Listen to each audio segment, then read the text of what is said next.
इस चुनाव आयोग को जहां रहेगा वहां फांसी। और हम आपको साफ कह रहे हैं, ये जो कानून बना है आपकी रक्षा करने के लिए कानून बना है। इस कानून को हम बदलेंगे, रेट्रोएक्टिवली बदलेंगे और आपके खिलाफ एक्शन लेंगे। जो ज्ञानेश कुमार है मुख्य चुनाव आयुक्त, ये भारतीय जनता पार्टी का एजेंट है।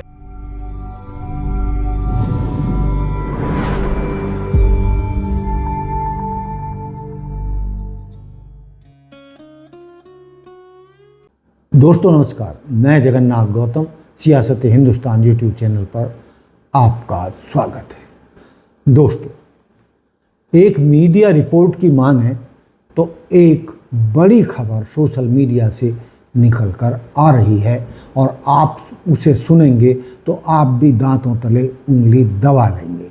दोस्तों, ऐसी वो क्या खबर है?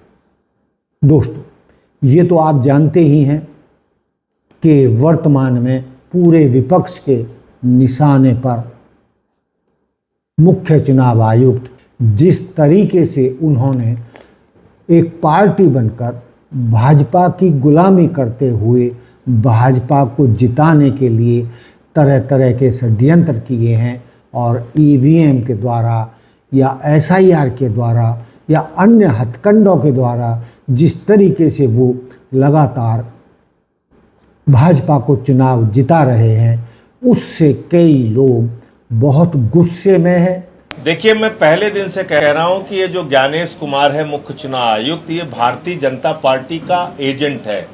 इसने बीजेपी का दफ्तर खोल रखा है चुनाव आयोग के रूप में। और एक सांसद ने तो यहां तक दावा कर दिया है कि जब भी सरकार बदलेगी, क्योंकि हमेशा के लिए ना तो पीएम मोदी हमेशा पीएम रहेंगे और ना ही भाजपा की सत्ता रहेगी। सत्ता तो आनी जानी चीज़ है। वो क्या बड़ी खबर है? दोस्तों, आप जानते होंगे कि बिहार से पप्पू यादव लोकसभा के सांसद चुने गए हैं और वो अपनी साफगोई के लिए बहुत प्रसिद्ध हैं। उन्हें जो कहना होता है, जिसके बारे में भी वो कह देते हैं और लोकप्रियता भी उनकी इतनी है कि जब उन्हें कांग्रेस से टिकट नहीं मिला तो वो आज़ाद खड़े हो गए और आज़ाद उम्मीदवार के रूप में जीतकर संसद में पहुंचे। तो दोस्तों, मुद्दा क्या है कि उन्होंने दावा किया है कि जब भी भाजपा की सरकार गिरेगी, मोदी जी प्रधानमंत्री नहीं रहेंगे और हमारी सरकार आएगी, हमारी से मतलब है कि जो चाहे वो इंडिया गठबंधन की आए या कांग्रेस की आए, वैसे वो कांग्रेस के सपोर्टर हैं, इंडिया गठबंधन के सपोर्टर हैं, तो उन्होंने कहा है कि वो अपनी सारी ताकत मुख्य चुनाव आयुक्त को फांसी दिलाने के लिए लगा देंगे। मैं कभी जिस दिन सरकार में आऊंगा, सबसे पहला डिमांड होगा इस चुनाव आयोग को जहां रहेगा वहां फांसी, इसके कुकर्म का। यह मैं आपको डिमांड है, मेरा आपको बता दूं। दोस्तों, एक सांसद का इतनी बड़ी बात कहना ये बहुत बड़ा बयान है और जिससे ये भी झलकता है कि योगेश कुमार गुप्ता हजारों लाखों लोगों की आंखों की किरकिरी बन चुके हैं, विपक्षी दलों की किरकिरी बन चुके हैं।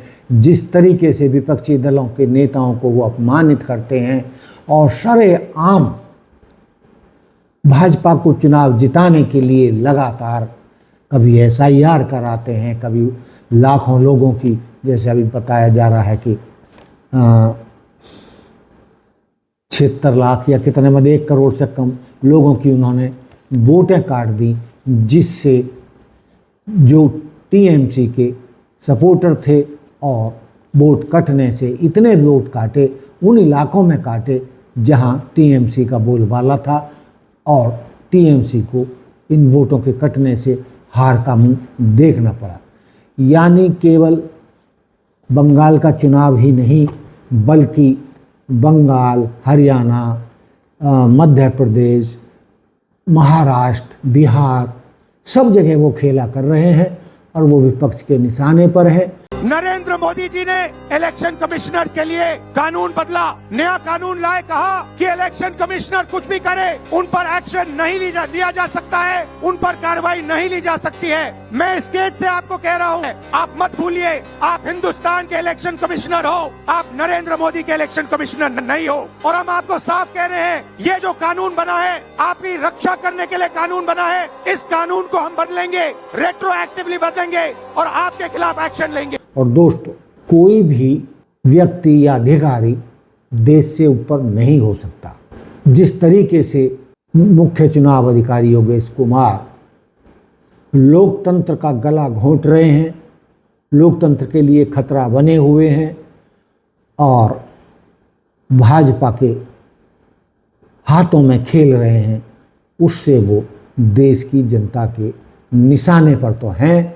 जैसे ही सत्ता बदलेगी दोस्तों, ये तो सब मान के चल रहे हैं कि मुख्य चुनाव आयुक्त को कोई नहीं बचा पाएगा, चाहे जो उनको बचाने के लिए जो संविधान में नया कानून लाया गया है। जैसे नया कानून लाया गया उनको बचाने के लिए, तो उस कानून को अगली सरकार बदल भी देगी, तब वो कहाँ भागेंगे।